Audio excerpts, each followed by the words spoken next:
dice que el arte y la cocina están íntimamente ligados. La historia de hoy no es la excepción. Además, es una historia que no tiene nada que envidiarle a un film de Hollywood y tampoco envidiarle a una gran obra literaria del gran Horacio Quiroga, que es Cuentos de amor, de locura y de muerte. Acompáñame a descubrir cómo el amor de un hijo hacia un padre lo lleva a crear la receta que transformaría la pastelería a nivel mundial, y de cómo la locura y la obsesión por obtenerla llevaría a esta gente hasta la muerte. Ya seguimos con la historia, pero antes de que continuemos, te quiero pedir que vayas a nuestro canal de YouTube, Carlos Luis Cedeño, le des clic a la campanita, veas los videos anteriores, te suscribas y de paso nos dejes un comentario de qué otros postres quieres que hablemos. Así como te mencioné, esta historia la dividiremos en 3 partes. A esta primera parte le llamamos amor. Hacemos un viaje a la Francia del año 1600, a un pueblo llamado Louvain. Allí un ayudante de pastelero de nombre Claude Gillet, que traducido viene a ser Claudio Gallet. Él en sus primeros años manifestó una pasión desbordada por el arte y por el dibujo, pero no lo podía cumplir debido a su extrema pobreza. Sin embargo, se ocupaba en ser un cumplido aprendiz de su maestro. Cuando él tenía ratos libres, los empleaba en dibujar y esos mismos dibujos lo llevaba a las tortas y pasteles en la pastelería. El maestro, al ver la pasión que él tenía por el dibujo, un día le dijo: yo sé que tu pasión va más por la pintura que por la pastelería, pero mientras tanto utiliza lo que sabes en el oficio que actualmente desempeñas. Quizás tu compromiso y ese gran espíritu de trabajo que tienes te haga superior en el trabajo a tus colegas y hasta puedas inventar. Otro día le diría: yo tengo el presentimiento de que te convertirás en un gran hombre, un hombre que enriquecerá nuestra profesión. Y la historia nos diría que su maestro no se equivocó. Un día, al final de su aprendizaje, Claudio amasaba unos panes y reservó 200 gramos, lo cual estiró y le colocó una mantequilla dentro. El maestro, al verlo, le dijo: eso no te va a funcionar. Y él dijo: lo que pasa es que mi papá está muy enfermo y yo quiero hacerle algo distinto. El maestro le volvió a decir: eso no te va a funcionar. Él hizo caso omiso a lo que le dijo el maestro. Estiró muy bien su pan y le colocó la margarina dentro. Lo llevó al horno y ¿cuál fue su sorpresa? Cuando en el horno él duplicó el tamaño. Claudio, emocionado, salió corriendo a llevarle el pan a su papá. Y a los 10 días volvió a repetir lo mismo porque a su papá le encantó. Él aprovechaba las ausencias de su maestro y practicaba su receta. Y se dio cuenta que la clave era el plegado alterno. Cada día practicaba más y seguía practicando hasta que un día decidió quitarle la levadura. Y allí se dio cuenta que la receta mejoró muchísimo y fue el nacimiento del protagonista de hoy, que es nada más y nada menos el hojaldre. Claudio nunca le dijo nada a su maestro de la invención. Lastimosamente, está enferma y muere. Aquí termina nuestra primera etapa.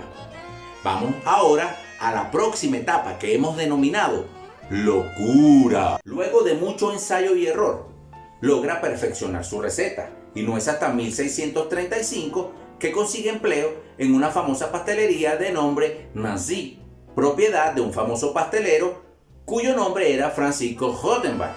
Allí, Claudio decide contarle a Francisco de su gran invención y Francisco lo que hace es reírse y burlarse de él. En esa pastelería había un ayudante de nombre Luigi, que tenía un hermano en Italia que llevaba por nombre Angelo, ambos de apellido Mosca. No pierdan de vista estos dos hermanos. Angelo, al saber que Luigi le contó acerca de la pasta de hojaldre, decide apersonarse a Nancy y con falsas promesas logra engatusar, si se puede decir esa palabra, a Claudio y le invita a que vayan a Italia. Allí en Italia fue un éxito rotundo el hojaldre, tanto así que debieron abrir 3 pastelerías más.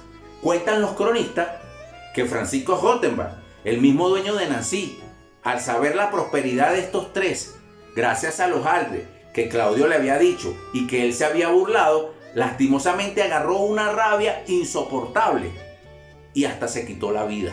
Angelo Mosca decía en Florencia que era el único y él era el creador de la pasta de hojaldre. De hecho no se llamaba así, se llamaba pasta y Fagliatella.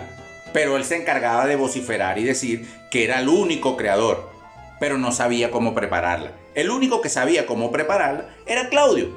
Y para que nadie supiera del secreto, porque no lo quería revelar, trabajaba en una cueva aparte. Pero los hermanos Mosca eran demasiado habilidosos. Lograron abrir unos orificios y espiar y ver cómo Claudio preparaba la receta. Y una vez aprendieron a prepararla, con la excusa de que iban a reformar la pastelería, le dieron 3 días libre a Claudio. Esos 3 días sirvieron para que ellos practicaran en la receta y lograran la perfección. Una vez tenían la receta, decidieron deshacerse de Claudio. ¿Cómo lo harían? Angelo, con la habilidad que tenía, logra convencer a Claudio de que lo acompañe a Nápoles. Y Claudio, encantado, le dice, sí, vamos a Nápoles. En el camino, 4 pistoleros se acercan al coche de ellos y lo secuestran, llevándose a Angelo y al mismo Claudio, pero más adelante sueltan a Angelo y a Claudio lo llevan a un subterráneo. Claudio pasa 3 meses en ese subterráneo, solo alimentado con pan y agua, y se sentía muy débil, tan débil que la mayoría del tiempo lo pasaba acostado en el piso. Sus secuestradores, al verlo ya tan débil, decidieron aflojar la vigilancia y esperar a que muriese para cobrar la recompensa que Angelo les había prometido por el secuestro. Tanto así que un día deciden todos salir y dejarlo solo. Claudio tiene que ser por las ganas enormes de vivir o el deseo de supervivencia, o quizás recordó aquella frase que le dijo el maestro en una ocasión. Empieza a buscar una salida en el subterráneo hasta que da con una luz natural. Empieza a cavar con sus manos y allí consigue tierra húmeda. Sigue cavando hasta poder salir. Él camina varios metros, pero debido al poco tiempo que pasaba bajo la exposición del sol, cayó y se desmayó. Resulta que Claudio despierta ya en una cama cómoda, con un médico de cabecera y en una casa. Y aquí es donde yo digo que Dios premia la resistencia. Resulta que enfrente de donde cayó Claudio desmayado había una casa de un famoso pintor alemán de la época, residenciado en Nápoles. Y Claudio, decidido, va y le cuenta al pintor su desgracia. Pero no solo eso, va y ofrece su vida a cambio del agradecimiento que él le hizo en todo ese tiempo, y solo para recibir comida, casa y ropa. A lo que el alemán le contesta: quédese tranquilo, amigo, lo que yo hice por usted solo fue un acto de humanidad. Yo reconozco que en usted hay un gran artista, así que lo tomo como mi alumno. Así pasan 5 años de la vida de Claudio aprendiendo las técnicas directamente del alemán, hasta que éste muere y Claudio decide regresar a Florencia. Aquí termina esta etapa. Y ahora vamos a la otra etapa que la hemos denominado la muerte, el fuego. Ya una vez en Florencia, Claudio decide llevar a cabo su venganza hacia los hermanos Moscas, esos ladrones y asesinos que hicieron todo lo posible por quitarle su receta. ¿Y cuál es su sorpresa? Se entera, hubo un gran incendio en el cual ellos mueren calcinados y que quema todo su establecimiento. Bueno, realmente no todo. Solamente el fuego no alcanzó a devorar una sola cosa: un letrero que había a la puerta de la entrada del establecimiento que decía: fábrica de pasta de hojaldre, Angelo Mosca, inventor. El fuego fue el encargado de vengar a Claudio de los hermanos Mosca, de aquellos que hicieron todo lo posible por adueñarse y hacerse como los creadores de una receta que no les pertenecía. Claudio olvidó todo eso tormentoso que le tocó vivir con los hermanos Mosca. Claro, pues se obsesionó solamente en su arte, el dibujo y la pintura. Es por eso que por muchos siglos se desconocía el autor de la pasta de hojaldre. De hecho, en Italia hubo un tiempo que se creía que era un tal Florentín.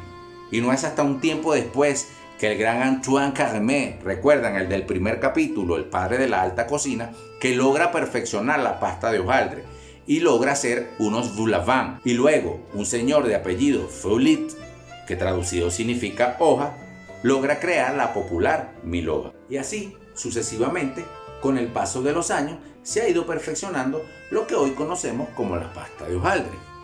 Esa pasta del cual salen muchos pasteles y postres.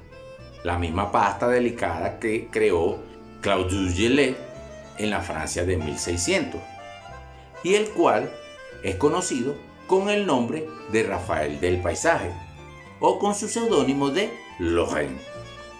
Mi nombre es Carlos Luis Cedeño. Gracias por acompañarme a un postre de historia. Y recuerda, sé tú mismo, pues no sabes a quién inspiras.